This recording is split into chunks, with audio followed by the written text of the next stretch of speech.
11वें अध्याय का 24वां श्लोक है। भगवान का विश्व रूप है और भगवान स्वयं में चमत्कार हैं और ऐसा जो उनका जो भी कुछ है, विभूति है या जो भी रूप है या ऐश्वर्य है, वो आश्चर्यजनक है। अर्जुन ने स्वयं अपनी आंखों से देखा कि वो आकाश को स्पर्श कर रहे हैं और उनके अंदर अनेक देदीप्यमान रूपों से युक्त हैं। बड़े बड़े मुंह फैलाए हुए हैं जो हम कल्पना नहीं कर सकते। ईश्वर अनंत है, सब कुछ वही है और बड़े बड़े विशाल प्रकाशमान नेत्र हैं। उसकी प्रतिक्रिया ये हो रही कि अर्जुन कह रहा है कि भयभीत अंतःकरण वाला मैं धीरज और शांति नहीं पा सकता। अर्जुन स्वभावतः दुनिया के सर्वश्रेष्ठ धनुर्धर हैं, बड़े वीर हैं, बड़े बड़े महायुद्ध उन्होंने पहले भी लड़े हैं, लेकिन भगवान का विकराल रूप हो, क्योंकि भगवान के विश्व रूप में मृत्यु भी है, जीवन भी है, सब कुछ है, अच्छा भी है, बुरा है। तो अर्जुन का धीरज खत्म हो गया, शांति खत्म हो गई और उनके सामने आकाश भी छोटा दिखाई पड़ रहा उनके रूप के सामने। उनके मुख ऐसे हैं, अलंकारिक भाषा है कि उस आकाश मतलब भी के विस्तार भी उनमें नहीं समा सकते। उनके मुखों की भाप से अग्नि जल रही है, ऐसे है, मतलब कि अग्नि भी जल जाए ऐसी उनकी भाप है। उनका तेज है जो त्रिलोक का राख कर सकते हैं। उनकी मुख में अनेक दाढ़ाएं हैं और विश्व विस्तृत अग्नि बड़वानल की मारने सज्ज हुआ। मतलब अग्नि पहले और उसमें बड़वानल, अग्नि में विष और मिला रखा हो, अग्नि ने जैसे हलाहल पिया हो। तो भगवान का ये रूप देख के निश्चित भय होता है और अर्जुन भी भयभीत है।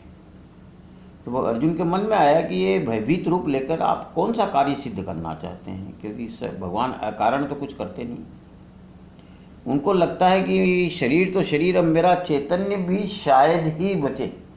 बड़ा सुंदर वर्णन कर रहे हैं ज्ञानेश्वर जी महाराज। मेरा शरीर पूर्णतः कांप रहा है, मन को ताप हो रहा है, बुद्धि भयग्रस्त हुई, मेरा सारा अहंकार नष्ट हो गया। अर्जुन के पहले ही जब गीता शुरू हुई थी कि मैं ये कर सकता हूँ, मैं कर सकता हूँ, मैं मारना नहीं चाहता, सब खत्म हो गया। तो इस केवल वो एक विश्वरूप ही रह गए, केवल आनंद स्वरूप, सबसे भिन्न, जो आज तक हमारी कल्पना है, जो बुद्धि की पहुँच है, मन की उड़ान है, सबके परे।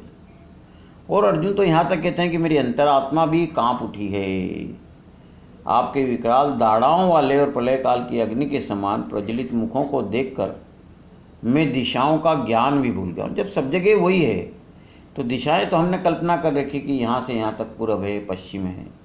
सूर्य ही जब एक तरह से अस्त हो गया, उनके प्रकाश के सामने सूर्य बिल्कुल फीका पड़ गया, तो कहाँ से दिशाओं का ज्ञान होगा। और चारों तरफ प्रलय काल की अग्नि ही अग्नि दिखाई दे रही है, कोई सुख नहीं प्राप्त हो रहा। अर्जुन साफ स्पष्ट कह रहे हैं। अर्जुन बड़े सरल स्वभाव के, बड़े अच्छे व्यक्ति हैं और हे देवेश, आप मुझ पर प्रसन्न होइए। भगवान ने प्रसन्नता पूर्वक ही उसको, अर्जुन की प्रसन्नता बढ़ाने के लिए ही विश्व रूप दिखाया था, लेकिन उस विश्व रूप को भूलकर अर्जुन ये भूल गया कि भगवान मेरी प्रसन्नता के लिए ये दिखा रहे हैं, बोल रहे हैं कि आप प्रसन्न होइए। मतलब इसको देख के अर्जुन इतने भयभीत थे। उनके जो बोल रहे थे, वो सोच रहे थे, वो उन पर उनका नियंत्रण खत्म हो गया था। उनको लग रहा था कि तक्षक को जैसे विष चढ़ जाए, काल रातें भूत मतलब इधर उधर विचरण कर रहे हो, तो वैसे ही संहार करने वाले आपके ये मुख देखकर मेरा धैर्य नष्ट हो गया। भ्रम से मैं दिशा विशेष को जान नहीं पा रहा हूँ, खुद को भी नहीं पहचान पा रहा हूँ भगवान के अलावा। और वो क्या है कि ये क्या देखा, जैसे सुख का अकाल पड़ गया। और उनके विचार मन के प्रकट होते हैं कि अब आप अपने इस अस्त व्यस्त स्वरूप को समेटिए। मैं व्याकुल हूँ, बार बार विनती कर रहा हूँ कि डर रहा हूँ। और अर्जुन ने पहले देवताओं की रक्षा के लिए अमरावती भी गए थे, बड़े बहादुर थे कहने का मतलब। लेकिन भगवान का सत्य स्वरूप जो है उसमें मृत्यु भी है, सब कुछ है। उसको यदि वास्तविकता का ज्ञान हो जाए तो मनुष्य भयभीत हो जाता है, क्योंकि मनुष्य की कल्पना है कि सुख ही सुख, अच्छा ही अच्छा खाने की या देखने की उसकी आदत है। अर्जुन स्पष्ट देख रहा है कि उनके पक्ष के भी सभी राजा, धृतराष्ट्र के सारे पुत्र, भीष्म पितामह, द्रोणाचार्य, कर्ण, और हमारे पक्ष के भी सब प्रधान योद्धा, सब आपके मुख में प्रवेश कर रहे हैं। मृत्यु सबकी निश्चित है, भगवान ने उनको भविष्य दिखा दिया कि 18 दिनों में ये सब नष्ट होने वाले। तो 18 दिनों में महाकाल प्रकट होने वाले थे। यदि मान लो एक सेना में 2.5 लाख भी खाली सैनिक हो, हाथी रथ वगैरह सब और बड़े बड़े अस्त्र अलग, तो 18 दिनों में मतलब औसत रोज 2.5 लाख सैनिकों का वध होने वाला था। और अर्जुन को कल्पना मतलब कि शक्ति की उड़ान है। वो बोल रहा है कि जैसे सभी खत्म हो गए, एक राजा का पूरा परिवार और सेना, तो उनके मरने की खबर भी उनके राज्य तक कौन पहुंचाएगा। और जिनके लोगों को लगता था कि हमारे पास ऐसे अस्त्र शस्त्र हैं, जैसे आज भी दुनिया में जो भगवान की शक्ति का जिनको ज्ञान नहीं है, अहंकारवश ऐसा सोच सकते हैं कि अब उनको लग रहा है कि आप ही पूरे विश्व का नाश कर सकते हैं। करोड़ों शस्त्र आप निगल रहे हैं, जैसे पानी के साथ निगल जाते हैं। मतलब जिनके ऊपर हमको अहंकार है कि हम विश्व का नाश कर सकते हैं। क्या भगवान की सहमति के बिना ये संभव है? क्या मनुष्य ईश्वर को चैलेंज कर सकता है? भगवान स्पष्ट बता रहे हैं, कुछ नहीं। जिनका जो आपके लिए बड़े बड़े अस्त्र शस्त्र विनाशक हैं, वो भगवान के लिए खिलौने मात्र हैं। तो उनको ऐसे ही निगल रहे हैं जैसे कोई हम चूर्ण की गोलियां निगल जाते हैं। तो उनको ये विश्व रूप को देख रहा है कि कहाँ भीष्म पितामह और ये थे। मृत्यु पे उनको विजय का वरदान था कि अपनी इच्छा से मृत्यु मिली। सब मतलब भगवान के काल के महाकाल के सामने कुछ भी नहीं। और उनको अब दुख होने लगा कि मैंने ये भगवान से विश्व रूप दर्शन की प्रार्थना क्यों करी। उनके विचार हैं कि प्रारब्ध कभी टलता नहीं और बुद्धि भरमा जाती कि मेरा प्रारब्ध खराब था, ये नाश देखने के लिए ही मेरा जन्म हुआ है क्या। और अब ये जलती हुई अग्नि को कौन समेटेगा? उनको तो पूरे विश्व में अग्नि अग्नि दिखाई दे रही। ये विश्व भरा आकाश कौन निकलेगा? इस महाकाल से कौन खेलेगा? और अर्जुन को जो संदेश देना चाहते हैं उस पर हमारा ध्यान नहीं है अर्जुन का। वो कह रहे हैं कि विश्व रूप के बहाने में प्रकट कर रहा हूँ कि ये संसार में कोई किसी को नहीं मारता, केवल मैं ही एक सबका संहार करता हूँ। अज्ञान के कारण अर्जुन को तो वो उसका अहंकार नष्ट करना चाहते थे। सद्गुरु की यही कृपा है कि वो आपके अहंकार का नाश करते हैं, वैराग्य वृत्ति की पुष्टि करते हैं। पर अज्ञान के कारण अर्जुन व्यर्थ ही भयभीत होकर कांप रहा था। वे देखते हैं कि आपके विकराल दाढ़ों वाले मुख में कुछ वेगयुक्त प्राणी प्रवेश करते हैं। हमारे जो कर्म है वही हमको मृत्यु की ओर धकेल रहे हैं, निश्चित मानिए आप। और चूर्ण हो गए, मतलब सब पूरे शरीर समेत तो चूर्ण हुए सिरों सहित आपके दांतों के बीच में दिखाई दे रहे हैं थोड़े थोड़े से। और प्रतिकूल भाग्य के समय जैसे जो भी हमने धन इकट्ठा किया सब नष्ट हो जाता है। तो ये इनका भाग्य खराब है कि सारी सेनाएं, वैसे भी महाभारत में लिखा है कि उस युद्ध का परिणाम था कि केवल 10 लोग बचे थे, 5 पांडव, अश्वत्थामा, कृपाचार्य और 2-3 लोग और। तो 18 अक्षोहिणी सेना का नाश 18 दिन में हुआ था। तो सब अपने वेग से स्वयं हमारे कर्मों के वशीभूत हम तेजी से मृत्यु को आलिंगन दे रहे हैं, मृत्यु के मुख में प्रवेश कर रहे हैं। और अर्जुन तो देख रहा है कि पूरी सृष्टि ही आपके मुख में प्रविष्ट हो रही है। और वह विश्वरूप एक जगह खड़ा है, जैसे अपने स्थान पर खड़ा खड़ा सबको ग्रस रहा है। समुद्र एक जगह ही स्थिर रहता है, नदियाँ कुछ दौड़कर बड़े वेगवान गति से आती है और समुद्र में समा जाती हैं। वही दृष्टांत 28वें श्लोक में दे रहे हैं कि हे विश्वमूर्ति, जैसे नदियों के बहुत से जल प्रवाह समुद्र से मिलने समुद्र की ओर वेग से दौड़ते हैं, यानी समुद्र में प्रवेश करते हैं, वैसे ही ये सूर्यों का समुदाय भी आपके प्रज्वलित हुए मुखों में प्रवेश कर रहा है। हम स्वयं अपनी मृत्यु को अपने कर्मों के माध्यम से निमंत्रण देते हैं।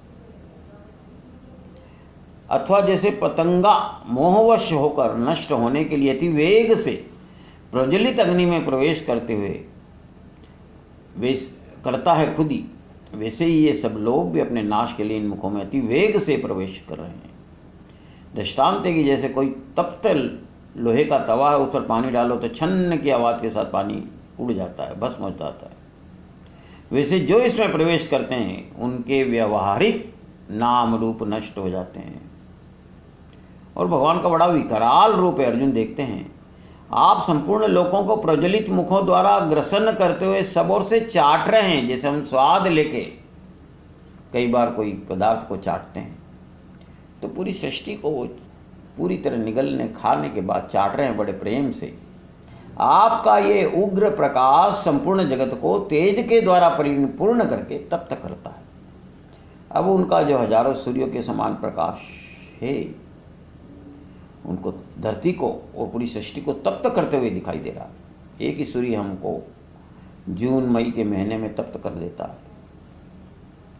बोले कि जैसे आप ऐसा रूप है कि एक समुद्र को पूरे एक घूंट में पी जाते हैं, आप सारे ब्रह्मांड को दानों के नीचे चूर्ण कर देते हैं, सारी दिशाओं को खा जाते हैं, चमकीली चांदनी को चाट रहे हैं। आपकी ये लुलुपता बड़ी आश्चर्यजनक है। भोग से जैसे काम की ओर वृद्धि होती है, ईंधन डालने से आग और भड़कती है, ऐसा लगता है कि इनको खाते खाते आपकी तृप्ति बिल्कुल नहीं हो रही है। और आपका एक एक मुख इतना फैला हुआ कि संपूर्ण त्रिभुवन उसके जीवा की नोक पर टिका है। मान लो कोई बड़वान मंडल में किसी ने नारियल फेंका हो तो क्या उसका असर होगा। विश्व का बड़ा ये हाल हो रहा है। ऐसा लग रहा है जैसे हमारे पूरे जगत के विपरीत कर्म एक साथ प्रकट हो गए हों, या ये जग रूपी जलचरों के लिए काल ने ये एक जाल फैलाया है। ये मुख नहीं, जगत के लिए एक लाच्छा ग्रह का निर्माण हो गया है।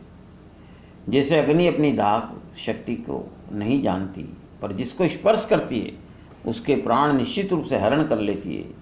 विष अपना मारक गुण नहीं जानता है कृष्ण। शायद आपको वो कृष्ण ने शब्द इसलिए इस्तेमाल कर रहे हैं कि भगवान दया करके वापस कृष्ण रूप में आ जाए, वैसे सौम्य हो जाए, कि आपको अपनी तीव्रता की सुध नहीं है। आपकी मुख की खाई में सारा जगत भर गया है। अब उसको ज्ञान हो गया आप ही एक आत्मा हो, सकल विश्व में आप ही व्याप्त हो, फिर आप हमारा अंत क्यों करना चाहते हो। अर्जुन के दिमाग में कई प्रश्न आ रहे हैं। तो 31वें श्लोक में पूछते हैं कि कृपा करके मेरे प्रति कहिए कि आप उग्र रूप वाले कौन हैं। संसार का महाकाल रूप बड़ा भयानक है। जिसके भी परिवार में मृत्यु होती है उसको बड़ी पीड़ा होती है, लेकिन ये जीवन का कटु सत्य। हे देवों में श्रेष्ठ, आपको मेरा प्रणाम स्वीकार हो, आप प्रसन्न होइए। आदि स्वरूप आपको मैं तत्व रूप से जानना चाहता हूँ, क्योंकि आपकी प्रवृत्ति को मैं नहीं जानता। इनमें 2-3 बातें बड़ी महत्वपूर्ण हैं। जब सब कुछ आप हैं तो आपके लिए सर्वश्रेष्ठ प्रार्थना है कि बस प्रणाम करें, प्रणाम करें, प्रणाम करें, नमस्कार करें। तो अर्जुन यही कह रहा, आपको मेरा प्रणाम स्वीकार हो, और प्रणाम करने से भगवान प्रसन्न होंगे। तो ये सारी सृष्टि भगवान का साकार रूप है। जब भी समय मिले मन में सबको प्रणाम करते चलो। अर्जुन जानना चाहते हैं कि आपका इस महाकाल रूप का क्या उद्देश्य है, और आप किस लिए इस रूप को यहाँ धारण किए हुए प्रकट हुए हैं। तो अर्जुन को भगवान बोलते हैं कि मैं लोगों का नाश करने वाला बढ़ा हुआ महाकाल हूँ। काल नहीं हूँ, महाकाल हूँ। महाकाल एक साथ जब आता है सारी सृष्टि को निगल सकता है, और इस समय इन सारे लोगों को नष्ट करने के लिए प्रवृत्त हूँ। इसलिए प्रतिपक्षियों में जिन योद्धाओं से अर्जुन को भय था, मन में था विचार कि हम हारेंगे या जीतेंगे, वो कह रहे हैं इस जो सारे योद्धा हैं उन सबको तेरे बिना मारे ही बचेंगे नहीं। भगवान ने स्पष्ट कर दिया कि हमारी हस्ती क्या है उस विश्व रूप के सामने। बस हमारा अहंकार कितना क्षुद्र है भगवान बतला रहे हैं। यानी तेरे युद्ध न करने से भी इनका नाश निश्चित होगा। अर्जुन ने भगवान ये विश्व रूप में दिखा रहे हैं। मैं महाकाल हूं और लोक संहार के कार्य के लिए सिद्ध हूं। अनगिनत मुख फैलाकर इस संपूर्ण विश्व को मैं ग्रस लूंगा। तो फिर भी उन्होंने, भगवान ने कहा, आश्वासन दिया कि तुम 5 पांडव बच जाओगे। तो थोड़े प्राण में प्राण आए अर्जुन के। वह मृत्यु रूपी महामारी के अधीन हो गया था, सचेत हुआ, कृष्ण के वचन ध्यान से सुने। तो जैसे कोई विद्युत अग्नि प्रचंड जल रही है, उसमें मक्खन का गोला डालो तुरंत पिघल जाता है। तो भगवान कह रहे देखो मेरे मुख में ये जग पड़ा है, उसकी मक्खन के गोले जितनी भी हस्ती नहीं है, ये सारे संपूर्ण का निश्चित नाश होगा। ये सेनाएं यहाँ व्यर्थ ही जय जय घोष के नारे लगा रही है कि हम जीतेंगे, व्यर्थ चतुरंग सेना के सभी वीर जो पराक्रम मद के वशीभूत होकर महाकाल से स्पर्धा कर रहे हैं, एक दूसरी सेना से नहीं कर रहे, महाकाल से कर रहे, दोनों महाकाल के द्वारा मारे जाएंगे। तो ये भगवान का रूप है, वो देखो। वो बोले ये सारे वीर देखो जो केवल गंधर्व नगरी के भपके हैं, पोलेपन के बने हुए गोले या चित्र में लिखे हुए पुतले हैं, मानो कोई मृगजल की बाढ़ आ गई हो, या सेना नहीं मानो कोई कपड़े का सांप बना हुआ हो। भगवान के लिए क्या है ऐसा? देखो हमने बड़े बड़े योद्धाओं को, बड़े बड़े श्रेष्ठ विभूतियों को, सबको देखा, काल के सामने इतने परवश है कि एक पल पहले जो जीवित था, एक पल बाद उसकी हस्ती मिट जाती है। मृत शरीर में कोई भी क्रिया हिलने डुलने की, जो कि पहले अहंकारवश कुछ भी बोल सकता था, कर सकता था, सब खत्म हो जाता है। अर्जुन को आश्वासन दे रहे भगवान, तो उठ खड़ा हो और यश प्राप्त कर और शत्रुओं को जीत कर धन धान्य से संपन्न राज्य को भोग। ये जो भय था, ये सब शरीर मैंने पहले ही मार दिए। काल पहले ही सबको मार चुका है, निश्चित समय आने पर उनका शरीर का पतन हो जाता है। तुम केवल निमित्त मात्र बनो। ये लाइन बड़ी महत्वपूर्ण है।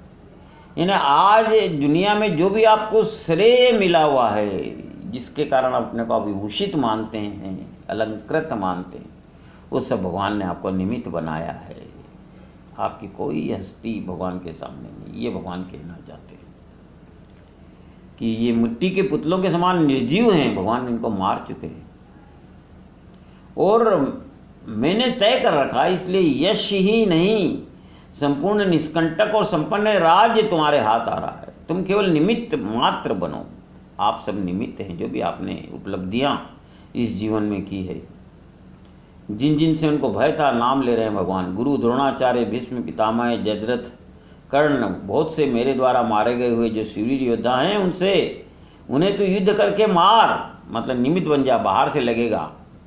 देखो हम कहते हैं दवाई से मरा, ऐसा हो गया वैसा हो गया, लेकिन काल ही सबको मारता है। मन में भय मत कर, इस निसंदेह इस युद्ध में तेरी ही जय होगी। ये भगवान बताने थे। जैसे गीले कपड़े पे कोई चित्र बने हों और कपड़े को धो दें तो वो नाश आते हैं, भगवान पहले ही सबका नाश कर चुके हैं, मृत्यु उनकी निश्चित है। बोला इन सब का मैंने पहले ही ग्रास बना लिया है, उठो, जिन्हें मैं पहले मार चुका हूं उनका नाश करो, व्यर्थ शोक संकट में मत डूबो। भगवान की योजना है, किसी को भी निमित्त बना सकते हैं, और भगवान जो करना वो करके ही रहते हैं। तो उसमें आप यदि सहयोगी बनते हैं तो अच्छा है, भगवान के सहायक बनते हैं आप। संजय बोले, संजय भी देख रहे हैं वेदव्यास जी की कृपा से कि हे राजन केशव, भगवान के इस वचन को सुनकर मुकुटधारी अर्जुन हाथ जोड़े हुए कांपता हुआ नमस्कार करके, भयभीत होकर पुनः प्रणाम करके कृष्ण के प्रति गदगद वाणी से बोला। एक ही श्लोक में देखो आप, कांप रहा है, नमस्कार कर रहा है, भयभीत हो रहा है, प्रणाम करे जा रहा बार बार। वाणी रुंध गई है, रुंधे हुए गले से बोल रहा है कि महावेग के समूह एक साथ जब गड़गड़ाहट करते हैं, मंतराचल के मंथन से क्षीर समुद्र घुमाता है, ऐसे अर्जुन को भगवान ने जब वचन कहे, अर्जुन को ये आश्वासन मिल गया कि जीत भी होगी और वो निमित्त मात्र है और वो जिनका जीवन बच जाएगा पांचों पांडवों का, तो थोड़ा सुखी हुआ। और वो विनम्रता से भगवान का वैभव देखकर इतना झुक गया, ज्ञानेश्वर जी महाराज की भाषा सुने आप, मानो उसकी पोटली बंध गई हो। और वो प्रार्थना करते हैं। इसके पहले वो बताते हैं जो विश्व रूप में हो रहा है कि हे अंतर्यामी, ये योग्य ही कि जो आपके नाम और प्रभाव के कीर्तन से जगत अति हर्षित होता है और अनुराग को प्राप्त होता, तथा भयभीत हुए राक्षस लोग दशों दिशाओं में भागने लगते हैं और सब सिद्ध गणों के समुदाय आपको नमस्कार करते हैं। सबका अपना स्वभाव है, प्रकृति से बंधे हुए हैं। तो कोई तो जो भक्त हैं भगवान का नाम संकीर्तन कर रहे हैं, दुनिया में सब हो रहा है एक साथ। दुष्ट अपनी दुष्टता को कर रहे हैं, भक्तों को अनुराग मिल रहा है, भयभीत राक्षस दशों दिशाओं में भाग रहे हैं।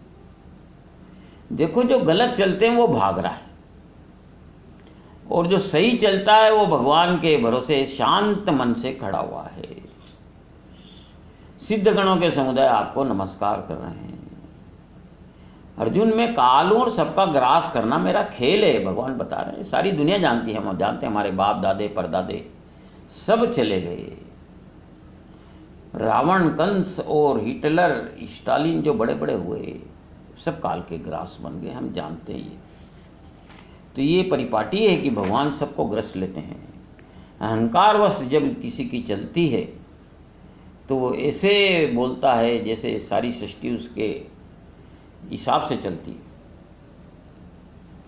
भगवान से अर्जुन तो यही प्रार्थना करता है कि आप, मैंने सुना है कि गजेंद्र के समान दुख सागर में डूबे लोगों को आप बाहर निकालते हैं, तो और राक्षसों को निश्चित महाभय है, जो पापी है वो खुद ही भाग रहा अपने कर्मों के कारण, उनको भगा रहे, और सुर नर सिद्ध किन्नर उनकी प्रार्थना वंदना कर रहे हैं। अब जो वो प्रार्थना करता आगे 8-10 श्लोकों में, उनको बड़े ध्यान से प्रेम से सुनना। ये विश्व प्रार्थना है, बड़े बड़े महात्माओं को कहना है कि ऐसी प्रार्थना दुर्लभ है, असंभव है। मैं तो कहता हूँ आप ब्रह्मा के भी आदिकर्ता मानते हैं कि ब्रह्मा ने सृष्टि बनाई, और सबसे बड़े आपके लिए वे कैसे नमस्कार न करें। सबके मालिकों के मालिक, पिताओं के पिता हैं, तो ब्रह्मा जी भी आपको नमस्कार करते हैं। हे अनंत, हे देवेश, हे जगन निवास, जो सत और असत है और उनके भी परे अक्षर अर्थात सच्चिदानंद ब्रह्म है, वह आप हैं। अब अर्जुन को ये विश्वरूप के माध्यम से ज्ञान हो गया, इसलिए वो अपने भाव प्रकट कर रहा है। इतने दिनों तक हम आप कुछ नहीं जानते थे, सारे प्राणी आपसे ही विस्तार पा रहे हैं। आप निसीम अनंत गुणों से युक्त है, आप प्रतिबंध रहित हैं, समता को प्राप्त हैं, इंद्र आदि ब्रह्मा सबके राजा हैं। आप तीनों जगत के जीवन हो, हे सदाशिव, आप अविनाशी हो, आप हो सत और असत, भाव अभाव सब रूप हो, और उनके भी परे जो वस्तु है वो आप है। बड़ी सुंदर प्रार्थना। और आगे देखिए, आप आदि देव और सनातन पुरुष हो, आप इस जगत के परम आश्रय हो, आप ही ज्ञाता और आप ही ज्ञेय हो, आप ही परम धाम परम पद स्वरूप हो, आपसे ही यह सब जगत व्याप्त है। ये उनको ज्ञान हो गया। यही गीता में यही ज्ञान कहा है, और भगवान यही कहते हैं जिसको ज्ञान हो जाए कि सब कुछ वही निराकार तत्व है, वही ज्ञानी है, फिर उसका व्यवहार अपने आप परिवर्तन हो जाता है। सारे जगत में वो भगवान का स्वरूप मानकर सेवा करता है, उसका उद्धार निश्चित है। तो वो बोलता आदि देव भी है, सनातन पुरुष है, जगत के परम आश्रय भी है, आप भी जानने योग्य भी है, आप ही जानने वाले हो, आप ही परम धाम परम पद अनंत रूप, सब कुछ आप हो। भूत और भविष्य का सारा ज्ञान आपके ही अधीन है।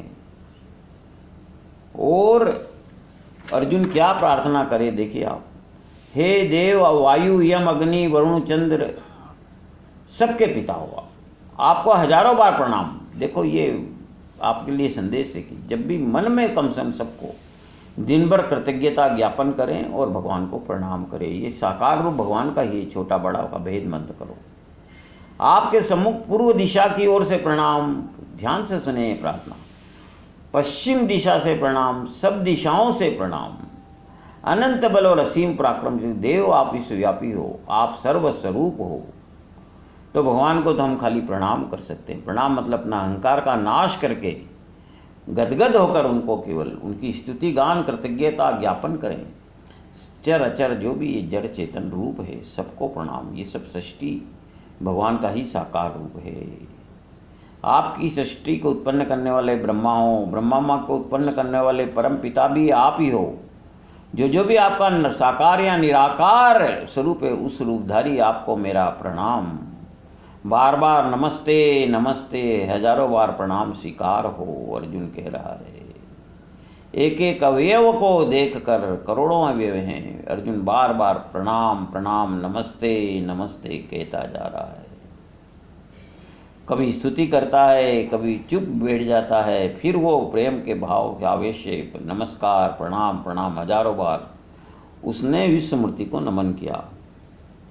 तो बोला जो सामने से दिखाई दे रहा मैं उसको प्रणाम, मुझे मालूम नहीं सामने कहाँ हूँ, क्योंकि आपको पीठ है पेट है ये हम देख ही नहीं पा रहे। पीछे है यदि आप तो उनको भी प्रणाम। तो आप पीछे खड़े हो तो आप मेरे पीठ के रक्षक हो, फिर प्रणाम। सर्वस्व आप जगत के सम्मुख हैं या विमुख ये कहना व्यर्थ है। सब कुछ वो है, दिशाएं भी वही है, आकाश भी वही है, सब वो है। तो किस चीज़ का कुछ भी कहना व्यर्थ है।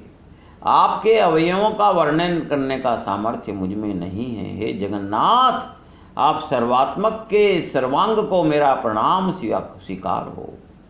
हे बल समृद्धिमान अमित पराक्रमी, हे सर्वकाल समान रहने वाले सर्वव्यापी, आपको प्रणाम। आप सब में व्याप्त होकर सर्वस्वरूप में प्रकट हुए हो। तो अब मुझे ज्ञान हो गया कि आप किसी भी पदार्थ से भिन्न नहीं हैं, आप ही सब कुछ हैं। और जीवन में आपसे जो भी भूली अर्जुन ने साकार सगुण भगवान के साथ की, और इस साकार विश्व के प्रति जो भी जाने अनजाने भूल है वो ईश्वर के प्रति है। आपको उसके लिए क्षमा प्रार्थना करना चाहिए। अगले 2 श्लोकों में अर्जुन क्षमा मांगता है कि सखा मानकर, हम जानते नहीं साकार रूप में भगवान किस किस रूप में है, सब कुछ वही है। आपके प्रभाव को न जानते हो, मेरे द्वारा प्रेम से अथवा प्रमाद से भी हे कृष्ण, हे यादव, हे सके, इस प्रकार जो कुछ हठपूर्वक कहा गया है। और अर्जुन का पश्चाताप है कि देखो आपने मुझे सींचने के मतलब इन्हें अमृत दिया था, उसको मैंने उपयोग सींचने के लिए किया। ये आपके मनुष्य जीवन के लिए है कि भगवान ने आपको दुर्लभ मनुष्य जीवन दिया जिसमें आप ईश्वर तत्व का अनुभूति कर सकते थे, और आपने भोगों में, विषयों में लगा दिया, झूठे मान सम्मान में लगा दिया। तो आपको भी पश्चाताप करना चाहिए इसी तरह से कि मैंने अमृत का ये जो दिया, शरीर आपका अमृत था, आंगन सींचने में काम लिया। अर्जुन ने तो जो कृष्ण के साथ भूल करी वो कर रही, आप अपने ऊपर इस ढंग से ले। घोड़ा मांगा तो आपने कामधेनु दी। पारस का पर्वत लगा था लेकिन उसको फोड़कर हमने नींव में भर दिया। ये मनुष्य जीवन के साथ हमने किया। कल्पवृक्ष काट कर उससे खेत की मेड़ बना ली। चिंतामणि की खदान हमारे हाथ में लगी थी, पहचान न पाए तो उससे ढोरों को, पशुओं को भगाने के लिए गोपन ढेले बना ली है। तो अर्जुन ने भगवान के साथ किया और हमने ये सगुण साकार सृष्टि के साथ किया, और मनुष्य जो जीवन था उसके साथ किया। तो हमको भी अपनी गलती का एहसास होना चाहिए। बोला क्या बड़ी बात थी युद्ध, हमने आपको सारथी बना लिया। उनको जो कृपा भई तब जानिए जब दिखे अपने दोष। आपको गीता श्रवण की सार्थकता इसमें है कि आप अपने दोष देखें और उनका निराकरण करें, उनको दूर करें, जीवन रहते अब करें। गीता श्रवण का यही लाभ है, अर्जुन को हो रहा है। आप योगी जनों की समाधि सुख हो, मैं अति मूढ़ हूँ, मैंने यह नहीं जाना। साधारण व्यक्ति जानकर आपसे हंसी विनोद करते रहा, अशिष्ट व्यवहार किया।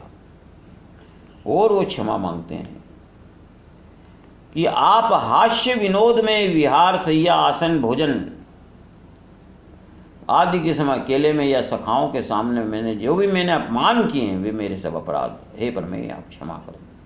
मनुष्य जीवन के साथ और सृष्टि के साथ आपने जो भी भूलें की है, मैं तो इस श्लोक का ये अर्थ मानता हूँ कि आपको क्षमा मांगना चाहिए जैसा अर्जुन मांग रहे हैं। तो कृष्ण को पहचान नहीं पाया तो उनसे वो सम्मान चाहता था, उनसे हंसी मजाक कर लेता, व्यंग की भाषा भी बोल लेता था। आप सर्वज्ञ हैं और हम आपको ज्ञान की बात सिखाते हैं। देखो अहंकारवश हम भी जीवन में नहीं करना चाहिए, ऐसा कर बैठते हैं। बिना मांगे किसी को भी ज्ञान नहीं देना चाहिए। हमारा ध्यान मतलब अभिमान देखिए कि हम आपसे व्यर्थ रूठ जाते थे।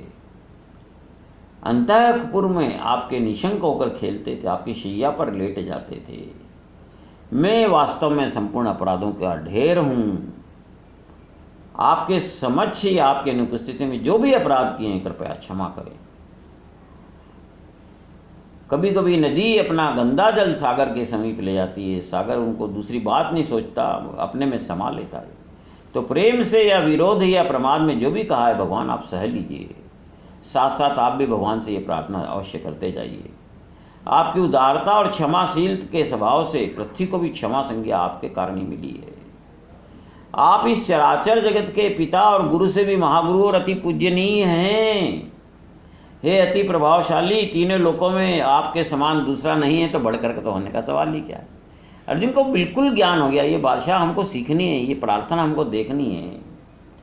अब आपकी महिमा मैंने यथार्थ जान ली। आप चराचर विश्व के उत्पत्ति स्थान हो, ब्रह्मा विष्णु शंकर आदि देवताओं के भी परम देवता हो। ब्रह्मा को वेदों का ज्ञान आपने कराया, सारे भूतों के विषय में आपकी समदृष्टि है। आप सब गुणों में अद्वितीय और अनुपम हैं।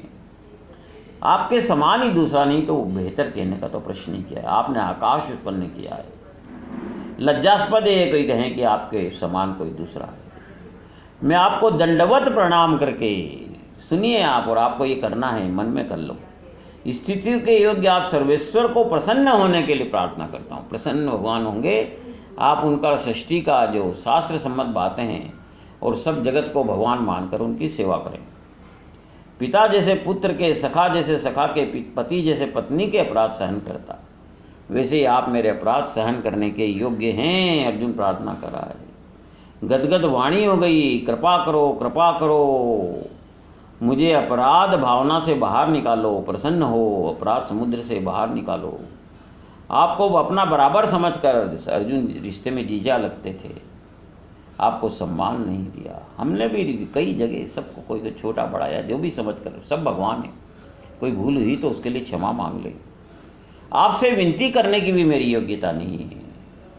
प्रेम से जैसे छोटा बालक बात पिता से गलत बोल जाता है, अपराध अगाध होने पर पिता सहन कर लेते हैं, मित्र सहन कर लेता है, तो वैसे ही आप मेरा सब सहन करो, ये भगवान से वो प्रार्थना करता है। हे विश्वमूर्ते, मैं आपका ये अदृष्ट पूर्व आश्चर्यमय स्वरूप देखकर अति हर्षित हो रहा हूँ और मेरा मन भय से अति व्याकुल भी रहा। दोनों भावनाएं, इतना सुंदर, दिव्य, दिव्याति दिव्य विश्वरूप पहली दफे देखने को किसी को मिल रहा है। हर्षित भी है, लेकिन वो काल का स्वरूप भी उसमें है, तो देख के अति व्याकुल हो रहा हूँ। तो आप अपने चतुर्भुज रूप को ही मुझे दिखाइए। हे देवेश जगन्निवास, मुझ पर प्रसन्न होइए। तो भगवान ने तो क्या नहीं दिया, बोला आपने तो प्रेम से कल्पवृक्ष के मेरे आंगन में वृक्ष मेरे लगाए, कामधेनु का बछड़ा मुझे खेलने के दिया, गेंद के बदले चंद्रमा दे दिया, ऐसा मुझे ये अमृत की 4 महीने तक बरसात कर दी, ऐसा सब भगवान ने इस रूप के माध्यम से दिया। ब्रह्मा जी और शंकर ने इस रूप के बारे में कभी सुना नहीं, वेद भी जिसको जान नहीं सकते वो मेरे को आपने दिखा दिया। मुझे जितने पिछले जन्म का निरीक्षण करके देखता हूँ भगवान की कृपा से, तो अर्जुन को ज्ञान हो रहा है बराबर कि बुद्धि का ज्ञान इस विश्व स्वरूप के आंगन में को पा नहीं सकता। मैं अंतःकरण में इसकी कल्पना नहीं कर सकता। आपके इस स्वरूप के बारे में चर्चा करना ऐसा ही कठिन है जैसे वायु के संग दौड़ना या गगन को आलिंगन देना या समुद्र में जल क्रीड़ा करना। शेष हम कल चर्चा करेंगे।